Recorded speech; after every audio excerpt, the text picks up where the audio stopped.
Hello dear students, मैं हूं विपुल मेहता। आज आप लोगों को क्लास 10 का बहुत इंटरेस्टिंग चैप्टर फिजिक्स का है, लाइट चैप्टर, उसका हम थर्ड वीडियो लेकर के आए हैं। प्यारे बच्चों, पिछले वीडियोस में हम पढ़े थे स्फेरिकल मिरर के कुछ टर्म्स के बारे में। फोकस किसको बोलते हैं, सेंटर ऑफ कर्वेचर क्या होता है, रेडियस ऑफ कर्वेचर क्या है, पोल क्या है, इन सारे चीजों के बारे में हम लोग पिछले वीडियोस में चर्चा किए थे। आज हम लोग जानेंगे रूल्स क्या है। रूल्स, अगर इमेज फॉर्मेशन कराना है स्फेरिकल मिरर पे तो सबसे पहले रूल्स जानेंगे, है ना। रे डायग्राम जानना है हम लोगों को। तो रे डायग्राम क्या होता है, अगर कोई पूछे व्हाट इज रे डायग्राम तो बोलेंगे it is a method of locating the position, size and nature of the image. Image के नेचर, इमेज के पोजीशन और इमेज के साइज को बताता है ना रे डायग्राम। तो रे डायग्राम की मदद से हम ये जान पाते हैं कि अगर किसी स्फेरिकल मिरर के सामने कोई ऑब्जेक्ट रखते हैं तो उसका इमेज कहां बनेगा, कैसा बनेगा, रियल बनेगा या वर्चुअल बनेगा, इरेक्ट बनेगा या इन्वर्टेड बनेगा, या फिर जैसा भी हो कैसा बनेगा, वो रे डायग्राम बताता है। तो प्यारे बच्चों, रे डायग्राम करने से पहले थोड़ा सा कुछ टर्म्स हम लोग दिमाग में रखें। जैसे ये रहा, ये सामने क्या है, ये क्या बता रहा है, erect image. Erect means head ऊपर तो हेड ऊपर, है ना, हाथ ऊपर तो हाथ ऊपर ही दिखाएगा, उल्टा नहीं दिखाएगा, उसको इरेक्ट बोलते हैं। फिर मैग्नीफाइड, मतलब कि जूम करके देखिए, छोटा सा हाथ है इसमें बड़ा दिख रहा है तो इसको बोलेंगे मैग्नीफाइड इमेज, है ना। ठीक उसी तरह से आप यहाँ पर देखिए इन्वर्टेड, ये उल्टा दिखा रहा है यहाँ पे तो इन्वर्टेड इमेज इसको बोलेंगे। फिर आप आगे देखें कि डिमिनिश्ड इमेज, मतलब छोटा इमेज दिखा रहा है। देखिए इतने बड़े बिल्डिंग को एक छोटे से मतलब स्पून है, उस स्पून के पीछे देखिए छोटा सा इमेज बना के दिखा रहे है ना, तो इसको बोलते हैं डिमिनिश्ड। जब ऑब्जेक्ट से इमेज छोटा दिखे तो बोलते हैं डिमिनिश्ड। जब ऑब्जेक्ट का हेड ऊपर हो और उस इमेज में हेड नीचे दिखे तो बोलते हैं इन्वर्टेड इमेज। और अगर मान लीजिए कि मतलब जो ऑब्जेक्ट है उससे बड़ा इमेज दिखता है तो बोलते हैं मैग्नीफाइड इमेज। फिर हम लोग देखते हैं कि इरेक्ट के मतलब कि हेड ऊपर तो हेड ऊपर। Is it clear? अब चलिए हम लोग देखते हैं आगे। प्यारे बच्चों, रे डायग्राम में कुछ बेसिक डायग्राम, जैसे कि हम स्फेरिकल मिरर कैसे बनाएंगे, ये तो हम पिछले वीडियो में भी आपको बताए थे कि स्फेरिकल मिरर बनाने के लिए सबसे पहले एक लाइन ड्रॉ करते हैं जिसको बोलेंगे प्रिंसिपल एक्सिस। और प्रिंसिपल एक्सिस पे हम लाइन खींचने के बाद में हम क्या करेंगे, एक मतलब आर्क ड्रॉ करेंगे, नहीं एक हम स्फेरिकल मिरर बनाएंगे। स्फेरिकल मिरर हम लोगों को बनाने आता है। ये 3 सेंटीमीटर आगे ले लिए, थोड़ा उस यहाँ पे पोल ले लिए, है ना, मतलब प्रिंसिपल एक्सिस से थोड़ा आगे तक हम 3 सेंटीमीटर ही नहीं ज्यादा भी ले सकते हैं। तो यहाँ पे पोल लिए और पोल पे ही क्या होता है, ये हम लोग आर्क ड्रॉ करते हैं प्रोटेक्टर की मदद से हम बना लेंगे, है ना। ये क्या बना लिए, स्फेरिकल मिरर, कनकेव मिरर बना लिए। अब यहाँ पे जिस सेंटर से बनाए थे वो सेंटर ऑफ कर्वेचर होगा, ये हम लोग पहले से जानते हैं। और जैसे मान लीजिए अगर सेंटर ऑफ कर्वेचर 4 सेंटीमीटर हो, मतलब रेडियस ऑफ कर्वेचर 4 सेंटीमीटर होगा तो फोकस 2 सेंटीमीटर पे होगा। ये हम लोग पिछले वीडियो में देखे थे। तो चलिए आगे देखते हैं। यहाँ पे जैसे कि ये हम यहाँ से लिए थे 2 सेंटीमीटर फोकस से पोल, तो सेंटर ऑफ कर्वेचर से पोल का डिस्टेंस कितना होगा, 4 सेंटीमीटर होगा, है ना। तो ये सेंटर ऑफ कर्वेचर हो गया। तो ये बेसिक डायग्राम है। आप पहले सबसे पहले प्रिंसिपल एक्सिस ड्रॉ करेंगे, फिर आप पोल बनाएंगे, फिर क्या करेंगे, ये बनाएंगे मिरर, है ना। जब मिरर बनाएंगे तो सेंटर ऑफ कर्वेचर, फोकस, ये सब आप मेजर करके बना सकते हैं। पिछले वीडियो में भी हम इसको बताए हैं। चलिए आगे देखते हैं। अब इसके बारे में हम रूल्स पढ़ेंगे, है ना। रूल्स क्या होता है, अगर कोई भी लाइट रे, अगर मान लीजिए ये बोले रूल्स फॉर मेकिंग रे डायग्राम, है ना, रे डायग्राम बनाने के लिए तो पहला रूल क्या है, तो सबसे पहले तो हम क्या किए, यहाँ पे एक स्फेरिकल मिरर बनाए, मतलब कनकेव मिरर है। और यहाँ पे देखिए रेडियस ऑफ कर्वेचर 4 सेंटीमीटर है, सेंटर ऑफ कर्वेचर, फोकस और पोल है। तो ये बोला कि a ray of light which is parallel to principal axis. अगर कोई रे ऑफ लाइट जो है, अगर ये ऑब्जेक्ट रखे और रे ऑफ लाइट अगर प्रिंसिपल एक्सिस के पैरेलल जाएगा तो ये कहां से पास करेगा, फोकस से पास करता है। रे ऑफ लाइट अच्छे से देखिएगा, अभी रात के 2 बज रहे, दिन में समय नहीं मिल पाता, इसीलिए थोड़ी सी दिक्कत है। बहुत जल्दी इसके लिए टाइम निकालेंगे। अब देखिए ये रे ऑफ लाइट है, प्रिंसिपल एक्सिस के पैरेलल जा रहा है, तो ये कहां से पास करेगा, फोकस से पास करेगा, है ना। देखिए ये फोकस से पास कर रहा है। अच्छा, फोकस से ही क्यों पास करेगा, क्या ये लॉ को फॉलो करता है या नहीं करता है, तो लॉ को बिल्कुल फॉलो करता है। जैसे देखिए हम लोग पढ़े थे कि एक मतलब 10th क्लास के मैथ्स में पढ़ना है कि कोई भी अगर सर्कल बनाते हैं आप, कोई सेंटर है, एक टेंजेंट ड्रॉ करेंगे तो यहां से टेंजेंट से रेडियस, ये टेंजेंट से सेंटर तक जो लाइन खींचते हैं ये परपेंडिकुलर बनता है। ये पता है ना, टेंजेंट किसको बोलते हैं, सेकेंड किसको बोलते हैं। तो एक जगह सर्कल को एक जगह टच करता हुआ कोई लाइन जाएगा उसको टेंजेंट बोलते हैं, सर्कल को दो जगह से टच करता हुआ कोई लाइन जाएगा उसको सेकेंड बोलते हैं। तो प्यारे बच्चों, जिस पॉइंट पे टच किया ये पॉइंट ऑफ इंसिडेंस होगा ना। और यहां पर हम जब टेंजेंट ड्रॉ करेंगे ऐसे, तो यहां पे परपेंडिकुलर लाइन कहां जाएगा, सेंटर ऑफ कर्वेचर पे जाएगा। कहां जाएगा, सेंटर ऑफ कर्वेचर पे। ये कुछ गड़बड़ हो गया थोड़ा सा, इसको ठीक करते हैं। देखिए मेरा कहना है कि यहां पे टेंजेंट बनाएंगे तो एक क्या बनेगा, नॉर्मल, ऐसे कुछ नॉर्मल बनेगा। तो इधर जितना एंगल ऑफ इंसिडेंस होगा उतना ही एंगल ऑफ रिफ्लेक्शन से लाइट जाता है। मतलब ये भी लॉ को फॉलो करता है। हम पिछले क्लास में भी बताए थे आपको कि वो रेगुलर रिफ्लेक्शन हो, इरेगुलर रिफ्लेक्शन हो, स्फेरिकल मिरर पे हो, प्लेन मिरर पे हो, कहीं भी हो, लॉ फॉलो होता है। ठीक है, तो यहां पे भी लॉ फॉलो होगा। प्रिंसिपल एक्सिस का पैरेलल लाइट रे जा रहा है तो फोकस से पास करेगा। तो अगर कोई पूछता है कि लॉ फॉलो करेगा कि नहीं, तो बिल्कुल करेगा। मतलब ये क्या करेंगे, नॉर्मल बनाएंगे। तो नॉर्मल बनाएंगे तो नॉर्मल सेंटर पे जाता है, तो ये जितना एंगल ऑफ इंसिडेंस होगा उतना ही एंगल ऑफ रिफ्लेक्शन भी होगा। तो चलिए यहां तक आपको शायद समझ में आया होगा। तो पहला रूल हम ये पढ़े कि अगर लाइट रे प्रिंसिपल एक्सिस के पैरेलल जाएगा तो कहां से पास करेगा, फोकस से पास करेगा। आप इसको नोट डाउन भी कर सकते हैं। अब आगे चलिए देखते हैं। दूसरा रूल होगा, दूसरा रूल देखेंगे, a ray of light passing through the center of curvature of a concave mirror is reflected back along the same path।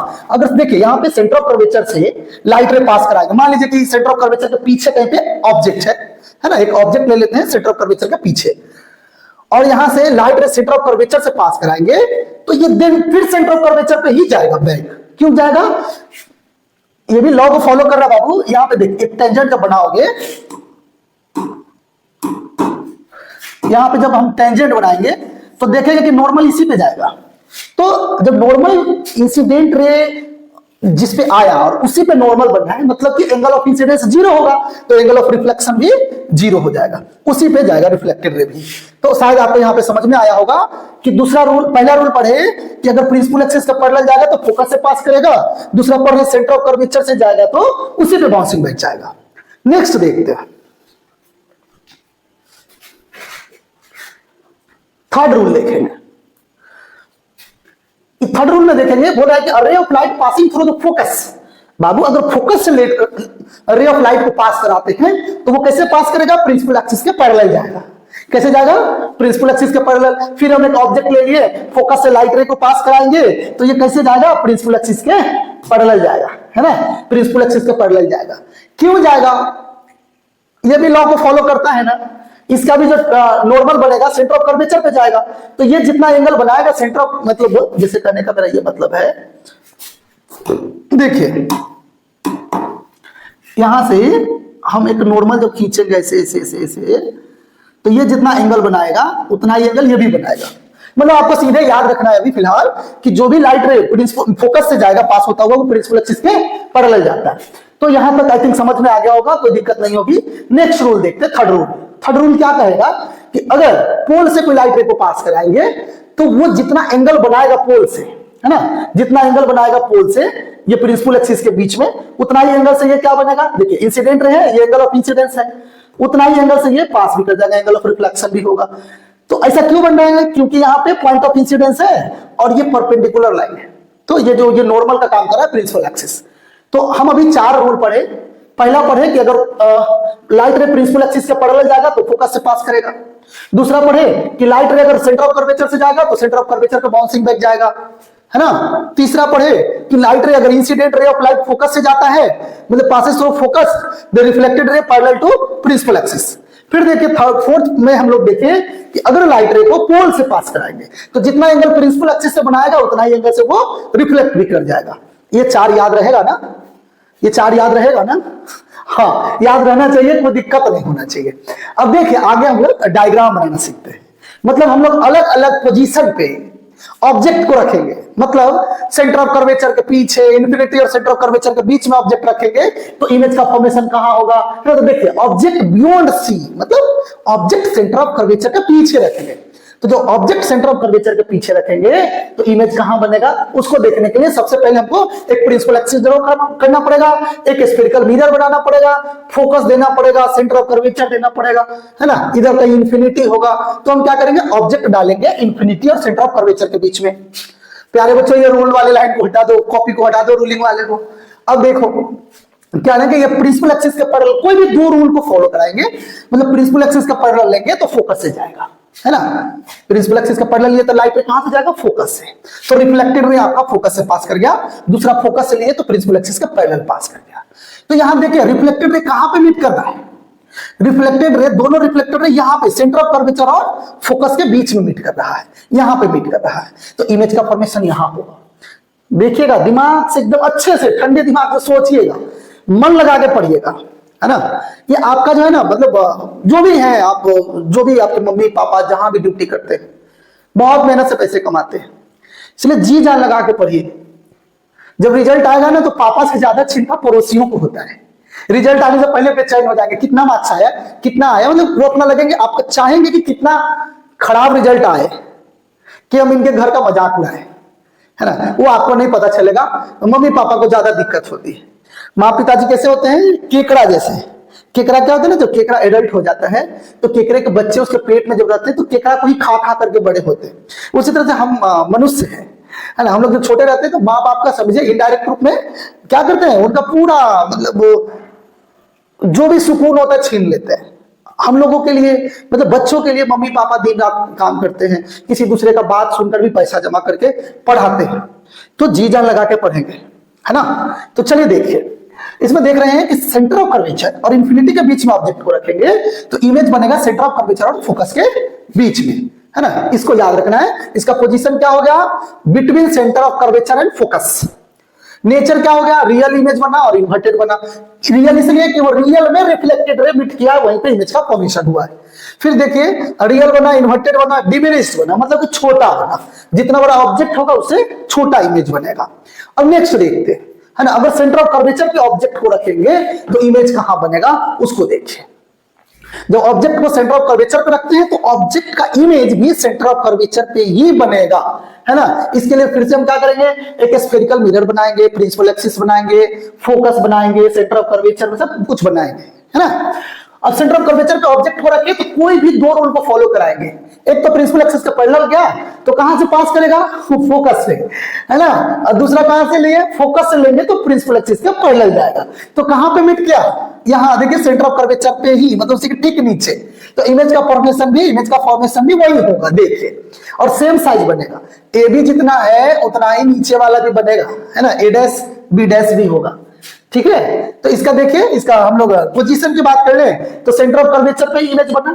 अगर ऑब्जेक्ट सेंटर ऑफ कर्वेचर पे है तो इमेज भी सेंटर ऑफ कर्वेचर पे बना, रियल बनेगा, inverted बनेगा, same size of object बनेगा। रियल बना, इन्वर्टेड बना, सेम साइज ऑफ ऑब्जेक्ट बना। देखिए गौर से देखिएगा, पहले हम ऑब्जेक्ट को रखे थे सेंटर ऑफ कर्वेचर और इंफिनिटी के बीच में, तो इमेज बना था सेंटर ऑफ कर्वेचर और फोकस के बीच में।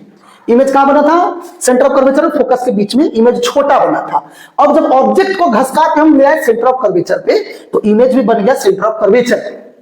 अब ऑब्जेक्ट को सेंटर ऑफ कर्वेचर और फोकस के बीच में रखेंगे तो ये इमेज खसक के इधर आ जाएगा, इंफिनिटी और सेंटर ऑफ कर्वेचर के बीच में आ जाएगा। चलिए उसको भी देख लेते हैं। अगर ऑब्जेक्ट को रखते हैं बिटवीन एफ एंड सी, मतलब फोकस और सेंटर ऑफ कर्वेचर के बीच में अगर ऑब्जेक्ट को रखेंगे तो इमेज का फॉर्मेशन कहां होगा, सेंटर ऑफ कर्वेचर के पीछे, है ना, beyond the centre of curvature.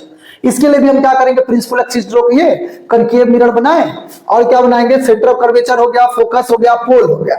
Object को रखे सेंटर ऑफ कर्वेचर और फोकस के बीच में। पहला केस में इधर रखे थे कहीं पे, पहला केस में हम ऑब्जेक्ट को यहां रखे थे। जब ऑब्जेक्ट यहां था तो इमेज कहीं इधर बन रहा था, इस दोनों के बीच में बनना था, मतलब सेंटर ऑफ कर्वेचर और फोकस के बीच में। ये फर्स्ट केस में देखे थे।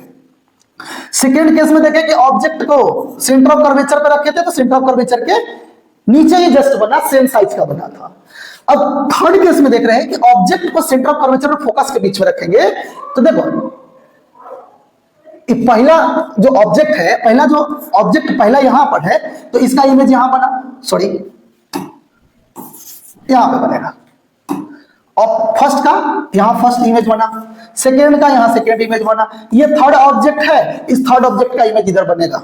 मतलब ये हम बताना चाह रहे हैं कि इन्फिनिटी और सेंटर ऑफ कर्वेचर के बीच में ऑब्जेक्ट है, तो इमेज जो बनेगा वो कहां बनेगा, सेंटर ऑफ कर्वेचर और फोकस के बीच में। सेंटर ऑफ कर्वेचर पे तो सेंटर ऑफ कर्वेचर के भी पे ही बनेगा। फिर जैसे जैसे हम ऑब्जेक्ट को आगे बढ़ाते जा रहे हैं, इमेज कुछ इन्फिनिटी की तरफ जा रहा है, बस हम यही बताना चाह रहे हैं। तो देखिए इसका कैसे बनाइएगा। तो सबसे पहले तो आप बना लिए स्फेरिकल मिरर, बना ही लिए, सेंटर ऑफ कर्वेचर दे दिए, फोकस दे दिए, पोल दे दिए, इन सारी चीजों को दे दिए। तो अब हम लोग देखेंगे आगे कि इसका प्रिंसिपल एक्सिस के पैरेलल एक लाइन ड्रॉ करिए, है ना। ये प्रिंसिपल एक्सिस के पैरेलल तो कहां से पास करेगा, फोकस से पास करेगा। दूसरा फोकस से पास कराएंगे तो प्रिंसिपल एक्सिस के पैरेलल पास करेगा। तो इमेज देखिए कहां बनेगा, इन्फिनिटी और सेंटर ऑफ कर्वेचर के बीच में। इमेज कहां बनेगा, इन्फिनिटी और सेंटर ऑफ कर्वेचर के बीच में। तो इसका पोजीशन क्या होगा, beyond C, means beyond the centre of curvature. फिर हम लोग देखेंगे नेचर ऑफ इमेज। इमेज का नेचर क्या है, रियल इमेज बनेगा। रियल में ही तो रिफ्लेक्टेड रे मीट कर रहा है, इसलिए रियल इमेज बनेगा, है ना। फिर ये क्या बनेगा, लार्जर देन ऑब्जेक्ट होगा। रियल जो भी होता है वो इन्वर्टेड होगा, वर्चुअल होगा वो इरेक्ट होगा, है ना। तो ये रियल है, इन्वर्टेड है, और ये बना है सेंटर ऑफ कर्वेचर के पीछे, है ना। मैग्नीफाइड मींस बड़ा बना है, ऑब्जेक्ट है छोटा, इमेज बनेगा बड़ा। यहां तक समझ में आ गया, कोई दिक्कत नहीं है। अब जब ऑब्जेक्ट को फोकस पे रखेंगे, तो ऑब्जेक्ट को जब हम फोकस पे रखेंगे तो इमेज का फॉर्मेशन कहां होगा, इसके लिए आप भी जल्दी से वीडियो को रोक के स्केल लीजिए, प्रिंसिपल एक्सिस बनाइए, स्फेरिकल मिरर बनाइए, है ना, पोल, फोकस, सेंटर ऑफ कर्वेचर, ये सारा कुछ बना दीजिए और आप फोकस पे ऑब्जेक्ट को डाल दीजिए। तो बाबू फोकस पे ऑब्जेक्ट को डालिएगा तो ये एक लाइट रे प्रिंसिपल एक्सिस के पैरेलल जाएगा, वो पास करेगा फोकस से। नहीं, वो कहां से पास करेगा, फोकस से। अब देखिए दूसरा लाइट रे आप कहीं से भी ले लीजिए, पोल से ले लीजिए, है ना। दूसरा लाइट रे आप सेंटर ऑफ कर्वेचर से भी ले सकते हैं। तो सेंटर ऑफ कर्वेचर से लीजिएगा तो सेंटर ऑफ कर्वेचर पे ही बाउंसिंग बैक चला जाएगा। ये मतलब इनफाइनाइट पे मीट करेगा। कहां पे मीट करेगा, इनफाइनाइट पे। तो उसका देखिए पोजीशन क्या बनेगा। पोजीशन बनेगा कि ऑब्जेक्ट कहां, इमेज कहां बनेगा, एट इंफिनिटी। कैसा, रियल बनेगा, इन्वर्टेड बनेगा और मैग्नीफाइड बनेगा, है ना, हाईली मैग्नीफाइड, बहुत बहुत बहुत बड़ा बनेगा। तो यहां तक आई थिंक समझ में आ गया होगा, कोई दिक्कत नहीं होगी। और देखिए नेक्स्ट केस, अगर ऑब्जेक्ट को फोकल लेंथ पे रखेंगे, ऑब्जेक्ट को फोकल लेंथ पे रखेंगे, मतलब पोल और फोकस के बीच में ऑब्जेक्ट को रखेंगे, तो इमेज का फॉर्मेशन कहां होगा। तो सबसे पहले हम स्फेरिकल मिरर ड्रॉ कर लें। इसमें क्या करें, पोल दे दे, फोकस दे दे, सेंटर ऑफ कर्वेचर दे दे, फिर ऑब्जेक्ट बनाए कि फोकल लेंथ पे रखेंगे। तो पहला लाइन तो भाई प्रिंसिपल एक्सिस के पैरेलल ही लेंगे, तो ये जाएगा फोकस से, है ना। दूसरा लाइट रे कहां से ले लीजिए आप, मतलब कुछ गलत हो गया। दूसरा लाइट रे वहां से नहीं लेकर के आप कहां से लीजिएगा, एक तो पैरेलल ले लिए, दूसरा ले लीजिए पोल से, है ना, या फिर सेंटर ऑफ कर्वेचर से भी ले लीजिए। दोनों जगह से कहीं से भी लीजिएगा तो देखिएगा कि रिफ्लेक्टेड रे कहां मीट कर रहा है। तो इधर तो मीट नहीं करेगा, इधर तो मीट करने से रहा। रिफ्लेक्टेड रे कुछ ऐसा, जैसे ऑब्जर्वर के आंख पे ये लाइट रे पड़ेगा, है ना, ये लाइट रे, ये मान लीजिए कि ऑब्जर्वर है, ऑब्जर्वर के आंख पे ये लाइट रे पड़ेगा, तो इसको ऐसा दिखेगा कहां पर, इधर डॉट डॉट डॉट करके आगे दिखेगा उसको, है ना। ऑब्जर्वर को कहां दिखेगा, आगे दिखेगा, वहां, है ना। देखिए वहां पे इमेज का फॉर्मेशन हो जाएगा। मतलब फोकल लेंथ पे ऑब्जेक्ट को रखेंगे तो इमेज बिहाइंड द मिरर बनेगा, वर्चुअल बनेगा, इरेक्ट बनेगा, लार्जर देन ऑब्जेक्ट बनेगा। प्यारे बच्चों, बस सिर्फ फोकस से पोल के बीच में ही अगर ऑब्जेक्ट को रखते हैं कनकेव मिरर के केस में तो वर्चुअल इमेज बनाता है। तो आई थिंक यहां तक समझ में आ गया होगा, इसमें कोई दिक्कत नहीं होगा। तो हम लोग आगे देखेंगे कि अगर ऑब्जेक्ट कनकेव मिरर के केस में अगर ऑब्जेक्ट को इन्फिनिटी पे रखोगे तो कहां इमेज बनेगा। तो फिर जल्दी से वही करिए, स्फेरिकल मिरर ड्रॉ करिए फटाफट, concave mirror, pole, focus, centre of curvature दे दीजिए, ऑब्जेक्ट को डाल दीजिए। मान लीजिए यहां इन्फिनिटी है तो इन्फिनिटी से लाइट रे क्या होगा, प्रिंसिपल एक्सिस के पैरेलल जाएगा, है ना। लाइट रे प्रिंसिपल एक्सिस के पैरेलल जाएगा तो ये कहां पे मीट करेगा, फोकस पे। ये बहुत ही डिमिनिश्ड, हाईली डिमिनिश्ड इमेज बनेगा, है ना। तो चलिए देखिए इसका पोजीशन क्या होगा, इमेज का इन्फिनिटी पे बनेगा।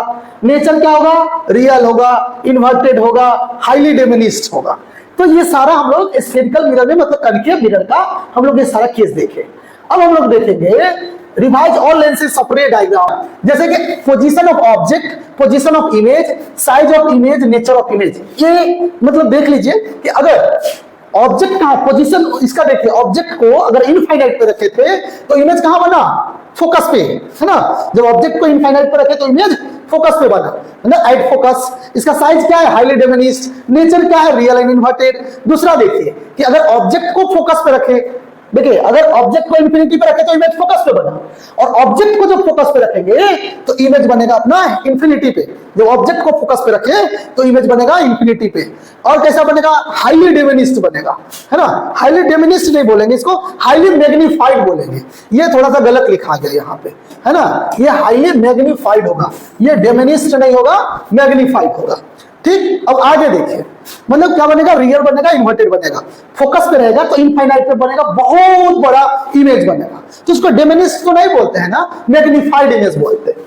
फिर देखिए अगर सेंटर बियॉन्ड सी है, मतलब इंफिनिटी और सेंटर ऑफ कर्वेचर के बीच इमेज है, तो अगर ऑब्जेक्ट सेंटर ऑफ कर्वेचर के पीछे है तो इमेज का फॉर्मेशन कहां होगा, सेंटर ऑफ कर्वेचर और फोकस के बीच में। तो between focus and centre of curvature. ये कैसा बनेगा, छोटा बनेगा, डिमिनिश्ड बनेगा, रियल बनेगा, इन्वर्टेड बनेगा। फिर आगे देखिए, है ना, अगर ऑब्जेक्ट को रखते हैं सेंटर फोकस और सेंटर ऑफ कर्वेचर के बीच में, देखो मुन्ना इंफिनिटी पे रखा तो फोकस पे बना, अगर ऑब्जेक्ट को इंफिनिटी पे रखा तो फोकस पे बना, और फोकस पे रखोगे तो इंफिनिटी पे बनेगा। ठीक है, बियॉन्ड सी रखे तो सी एंड एफ बना, और बिटवीन सी एंड एफ रखे तो कहां बनेगा, बियॉन्ड सी बनेगा। मतलब गौर करते चलिएगा, समझते चलिएगा, है ना, इसको देखते चलिए। मतलब कि इंफिनिटी पे ऑब्जेक्ट को रखे तो इमेज फोकस पे बना, ऑब्जेक्ट को फोकस पे रखे तो इमेज इंफिनिटी पे बना, ऑब्जेक्ट को सेंटर ऑफ कर्वेचर पे रखे, मतलब सेंटर ऑफ कर्वेचर के पीछे रखे तो इमेज बनेगा फोकस और सेंटर ऑफ कर्वेचर के बीच में, और ऑब्जेक्ट को फोकस और सेंटर ऑफ कर्वेचर के बीच में रखेंगे तो इमेज बनेगा इंफिनिटी और सेंटर ऑफ कर्वेचर के बीच में बनेगा, मैग्नीफाइड बनेगा, रियल बनेगा, इन्वर्टेड बनेगा।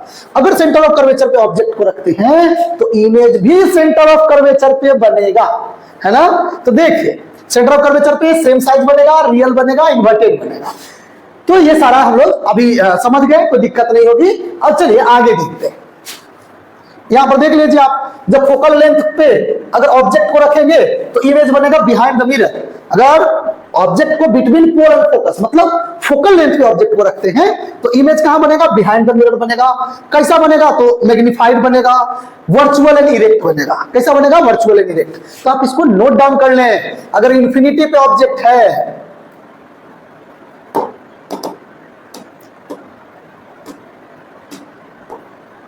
अगर ऑब्जेक्ट इंफिनिटी पे है तो इमेज बनेगा फोकस पे, अगर ऑब्जेक्ट फोकस पे है तो इमेज बनेगा इंफिनिटी पे, अगर ऑब्जेक्ट बियॉन्ड सी है, मतलब सेंटर ऑफ कर्वेचर के पीछे है, तो सेंटर ऑफ कर्वेचर और फोकस के बीच में ऑब्जेक्ट बनेगा, इमेज बनेगा। फिर देखिए आगे कि सेंटर ऑफ कर्वेचर और फोकस के बीच में अगर ऑब्जेक्ट को रखें तो क्या होगा, बियॉन्ड सी। मतलब देख लीजिए आप, इसका यहां अगर इंफिनिटी तो फोकस, फोकस तो इंफिनिटी, बियॉन्ड सी तो between C and F, between C F and beyond C, at C, मतलब सेंटर ऑफ कर्वेचर पे होगा तो सेंटर ऑफ कर्वेचर पे रहेगा। फोकल लेंथ पे ऑब्जेक्ट को रखिएगा तो मिरर के पीछे इमेज बनेगा, वर्चुअल बनेगा, इरेक्ट बनेगा, लार्जर देन ऑब्जेक्ट बनेगा।